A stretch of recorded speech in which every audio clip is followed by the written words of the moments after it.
Welcome to Mommy Heal Thyself. We feature guests who provide you with the tools, resources, and strategies you need to say no to a life of pain and suffering from all forms of preventable disease, toxic drugs, and unnecessary surgeries. We hope to inspire you to boldly reclaim your ability to heal and to serve the ones you love.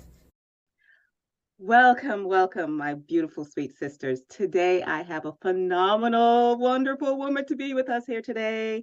Her name is Christine Garvin, and she is a functional nutritionist based in Asheville, North Carolina. So all you ladies on the East Coast, hey, she weaves together her personal health story, including fibroid surgery that nearly killed her. And we're going to get her to share a little bit of that story because when I heard her story, I said, you know what? I have got to get her onto our podcast so you ladies can hear her story because, anyway. So with her training in functional health and nutrition to help women to heal their gut and to be empowered when it comes to their hormones. She has also been featured in Health, Shape, Parade Magazine, and MSN, among many other outlets. She's the host of a popular podcast, Hormonally Speaking, where she works with clients all over the world, and she offers self-guided as well as group programs for gut healing and hormonal health, and presents on stages throughout the United States. So, my ladies, here we have with us the wonderful, the beautiful Christine. Yay! Hi, thank you so much for having me. Oh, thank you for being here with us. You know, what I would love for you to start out with is giving us more of an understanding of what brought you into this realm, because I know that you have a very powerful story. So Tell us. Yeah. Well, I have to go back even a little bit earlier than the Big Bang story that I'll get into, because I always say that I really had my first health crisis at about age 20. I guess I was 21. I had just graduated from college, and I always say that my stomach just fell out. So basically, it was like 2 days after I graduated from college. I think I lost maybe 10 pounds in 2 weeks or something like that, right? And so this was my first foray into a health issue that I didn't really understand at all. And it took me a few years to piece together the 3 rounds of antibiotics that I took in college for strep throat, with no discussion, of course, at that point in history about probiotics, beneficial bacteria. Knew nothing about that.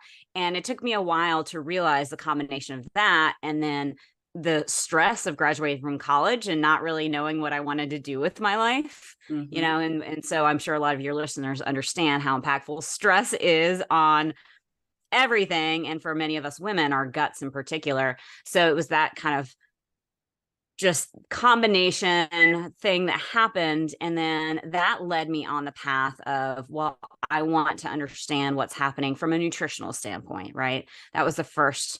Food is medicine, right? That was the first place I started. And then I kept going down this path to where I ended up getting my master's in holistic health education. And I did separate nutrition certification and just kind of threw myself into all of that. And I really, came back and really did heal my gut and really, had a better cycle than I'd had a horrible menstrual cycle since I was essentially 12 years old. So it took me years of unwinding, and we know it's not just food. Obviously, it's, mental, emotional, spiritual, the whole shebang. You can't hit just one area. And so things were going pretty well in my 30s until I was 39. And suddenly I started having much heavier periods, right? And I knew enough to know that, okay, I could be starting to go into perimenopause. That might be the reason. But the bleeding was so profuse that I was just becoming severely anemic. My actual period was moving up. Like, okay, I got to go, get things checked out. And I actually, for myself, found what ended up being the fibroid, because I tried to insert my Diva cup one month and it did not go all the way in. Ah. And so I actually could feel the fibroid from internal. That's not always possible, but I could. And of course, first thought is, oh my God, cancer. So I went through the process of going to the doctor, had to talk them into giving me an ultrasound, which is crazy to me. And we can certainly talk about that too. But I finally found out I had a 6 centimeter fibroid at that point. So that's about the size of an orange, right? And the placement of it was triggering that excess bleeding that I was having. And it also was pushing out my backbone. So my lowest backbone, the coccyx bone. Yeah. So it was funny. I was teaching dance at the time, and it was a big joke with my dancers that I was growing a tail because I could feel it, and I was just like, what's happening here? So lo and behold, it was a fibroid. And basically at that point, it was, the option was to either go on estrogen suppressing medication like Lupron, which will pretty much put you into early menopause. And I wasn't interested in doing that, or having surgery. These are kind of the Western medicine approaches to pretty much birth control or estrogen suppressing drugs or surgery is pretty much the approach to any menstrual issue. But in particular with fibroids, it's like surgery is kind of the big thing to go into. So long story short, I ended up deciding on a myomectomy, which is when they go in and just remove the fibroid or fibroids themselves and leaves your uterus intact, because crazy me, I wanted to keep my uterus, even though I didn't want any children. I know. I mean, the Western medical model is like, if you don't want any kids or you're done having kids, what's the point of a uterus? And I'm like, well, So it's supposed to be a relatively simple surgery. It's done all of the time. I went and got it done at the premier laparoscopic gynecological surgery center in the Southeast. I don't ever mention the name of it, but just say that it's a highly regarded center. They did the surgery. They said everything went great. I went home the next day and then progressively got worse over the next 2 weeks. And I'd never had surgery before, right? So I just thought, and this is what I always tell women, don't push through the pain, right? We do that over and over again, right? We don't, for multiple reasons. I won't go into all of those, but we often push through instead of, in a situation like that in particular, but in general, like, you need to go get help and advocate for yourself, right? Because we certainly know in this system that advocacy for ourselves is hugely important in our healthcare system. So long story short, I ended up in the ER and I had sepsis at that point. And they basically, after a day in the ER and doing all these tests, they realized that I had just all of the stool and bacteria and gastric juices just dumping into my abdominal cavity. So they said, we have to go in and figure out where and why this is happening. So I went into emergency surgery that night.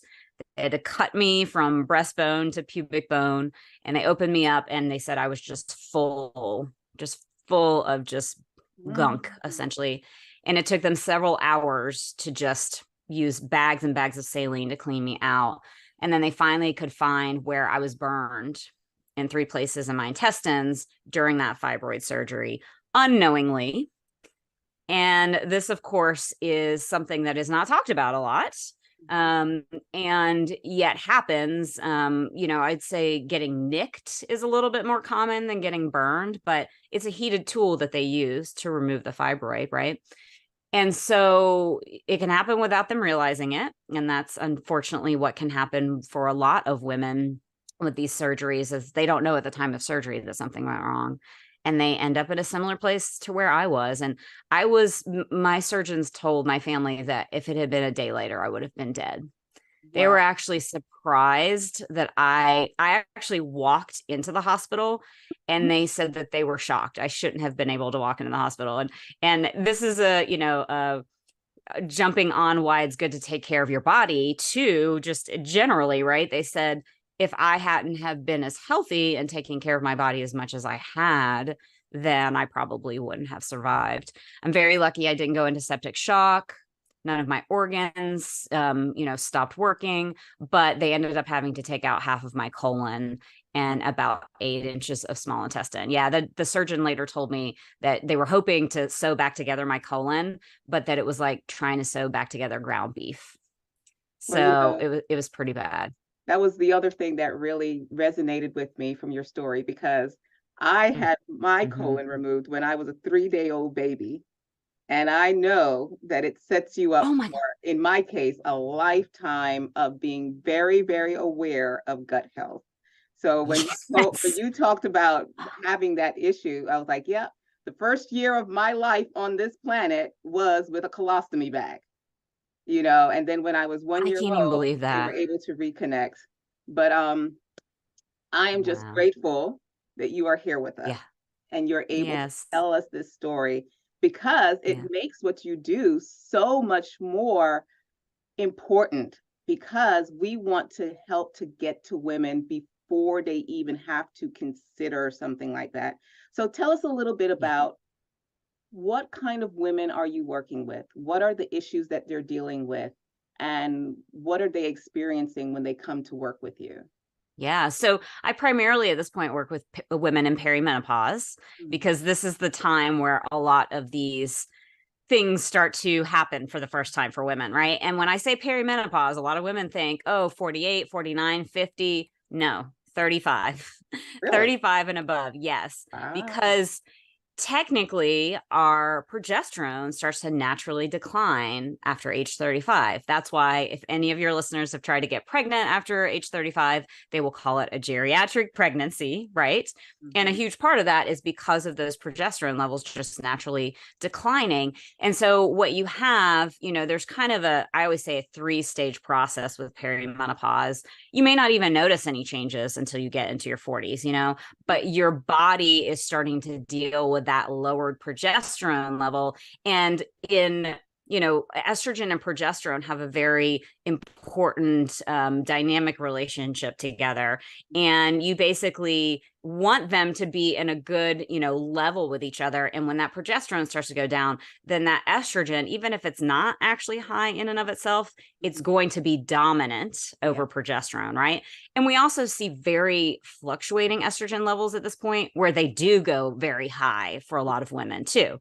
So that just sets up the sort of it's the perfect storm of allowing things that feed off of estrogen, like fibroids, cysts, Mhm. fibrocystic breasts, polyps, all of these growths, I call it, they start to have a chance to really develop on a different level. And a lot of times women don't know, like I did not know Mhm.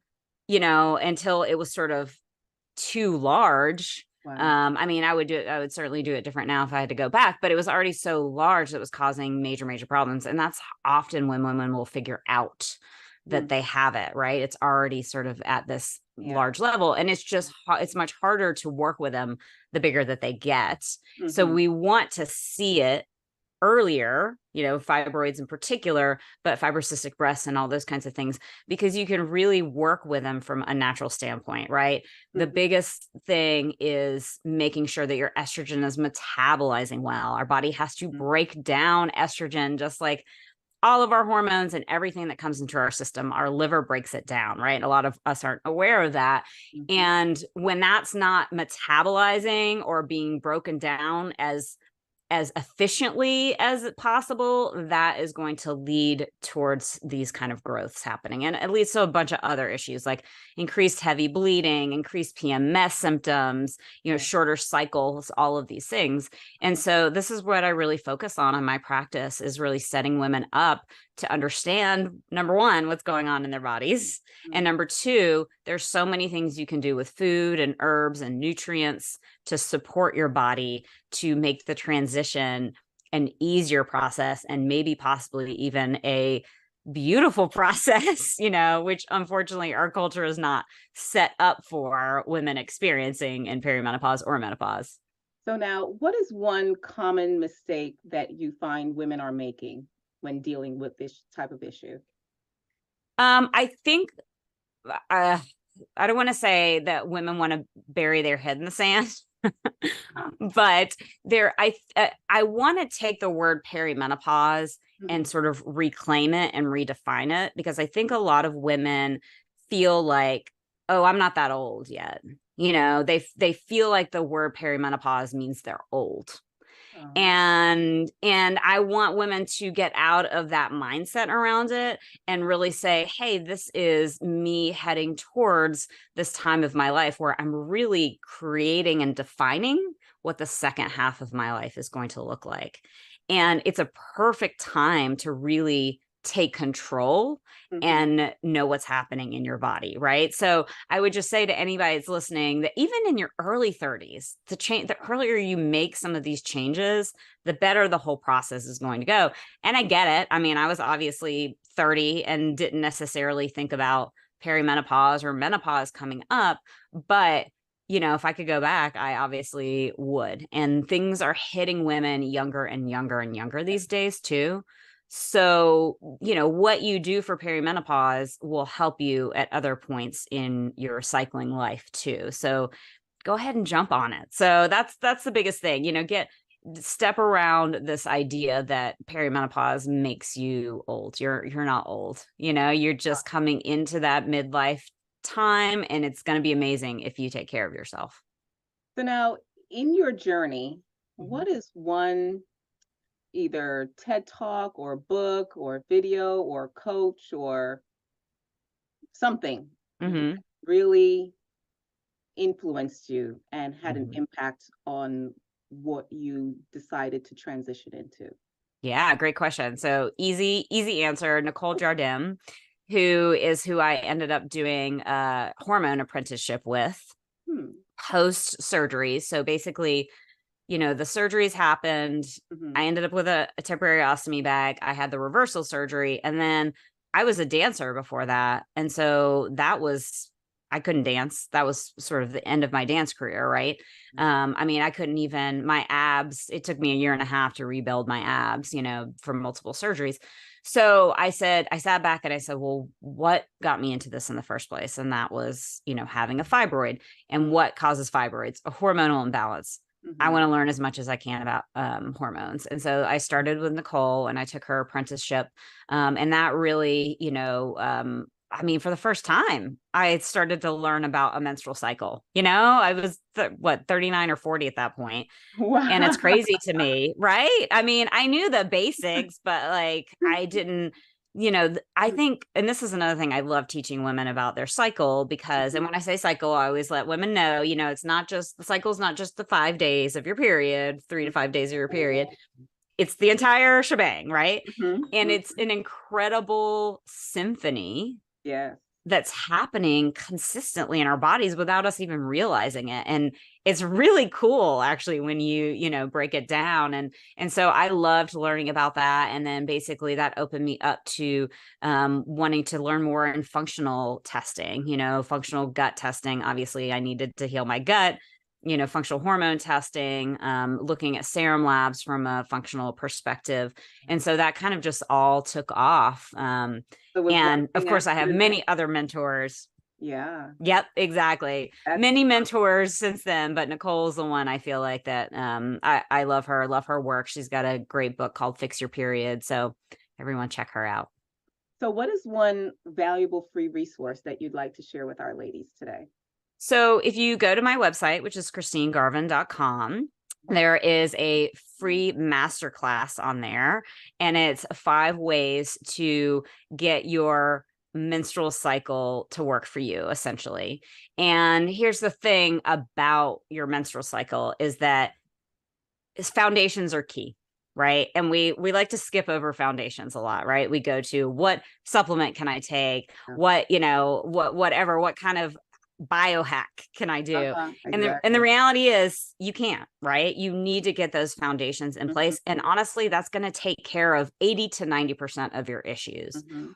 And these are free things that you can do, right? And so I go into all of this in the masterclass. And then you optimize, or if you're having some major issues, there's a lot that can sit in that 10%, but you have to get those foundations truly in place for those other things to work properly, right? And so again and again, I mean, I'll just say one thing, just, you know, for your listeners, getting your blood sugar stabilized is so key. getting more protein. And I just finished a round of my program, Perimenopause Like a Boss. And one of the women emailed me and she was like, oh, I started getting 25 grams of protein for breakfast and suddenly had so much energy in my day. And I'm like, look at that. Yeah, exactly. But, we're not taught that necessarily. And so that's why I love, sharing this masterclass, because it's such a good place to either teach you for the first time if you haven't heard these things, or remind you if you have heard these things that you need to focus back in. Awesome. Yeah. So now, Yeah.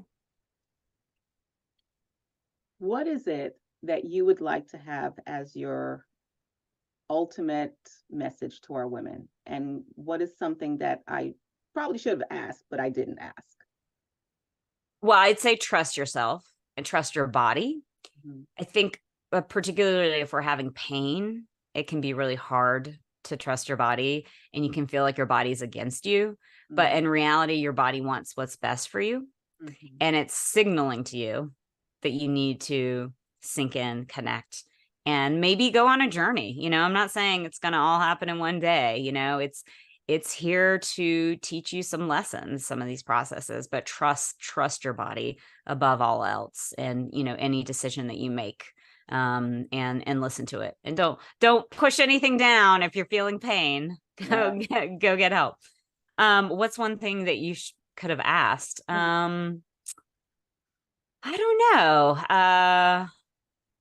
I feel like you covered all the good stuff. So yeah, I mean, I don't know that there's anything that I would have added any differently. So, well, like I said, I am so grateful for you to be able to share your story with us and tell us all of these valuable tips. And ladies, the link for the masterclass is going to be in the notes. So you don't have to worry about, oh my God, I can't remember what she said. It'll be right there in the notes. You can click on it and sign up for her masterclass. I'm telling you, it'll be the phenomenal experience for you to learn those 5 things that you can do to set that foundation to help you to be more in harmony with your hormones. So once again, thank you for joining us, and we will see you next week. Bye. Thank you for tuning in for this episode of Mommy Heal Thyself. If you like what we're doing here, please share, subscribe, like us, and leave a comment. Your feedback is